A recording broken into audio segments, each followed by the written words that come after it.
గతంలో కూడా చాలా వివాదాల్లో వీసీ కంచర్ల గంగాధర్ నిలిచిన విషయం మనం చూసాం. అదిగో మీకు ఆ ఫోటోలో కనిపిస్తున్నట్లుగా చెప్పులు వేసుకొని జ్యోతి ప్రజ్వలన చేసిన ఫోటోలు ఇప్పుడు నేను మీకు చూపిస్తున్నాను. అయితే వీసీ తీరుతో ఇప్పుడు క్యాంపస్లో కూడా ఉద్రిక్త వాతావరణం కనిపిస్తుంది. ఏఎన్యు పరువు ప్రతిష్టలకు మచ్చ తెచ్చే ఘటన అంటూ విమర్శలు చేస్తున్నారు.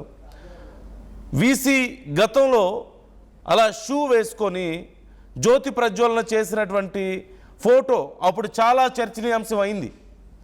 అంటే ఆ స్థాయిలో ఉన్నప్పుడు, వైస్ ఛాన్సలర్స్ స్థాయిలో ఉన్నప్పుడు, అంత గొప్ప యూనివర్సిటీలో ఉన్నప్పుడు కనీసం ఆ మాత్రం తెలీదా చెప్పులు తీసి ప్రజ్వలన చేయాలి, జ్యోతి ప్రజ్వలన చేస్తారని? అది ఒక పూజా కార్యక్రమం లాంటిది. జ్యోతి అనేది చాలా పవిత్రమైంది. అలాంటి సందర్భంలో అలా చెప్పులు వేసుకొని షూ వేసుకొని జ్యోతి ప్రజ్వలన చేస్తున్నారా? అంటే మీకు వేరే ఏవైనా నమ్మకాలు ఉన్నాయా? ఉంటే చేయకుండా ఉండాల్సింది, అసలు గొడవ ఉండేది కాదు. అదొకటైతే ఆ మధ్య చాలా పెద్ద గొడవే అయింది ఈ విషయంలో.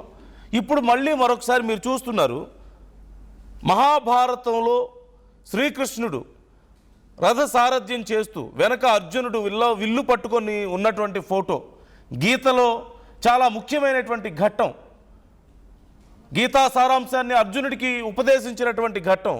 అలాంటి ఫోటో మనం ఎవరైనా సరే ఎంత గొప్పగా చూసుకుంటాం.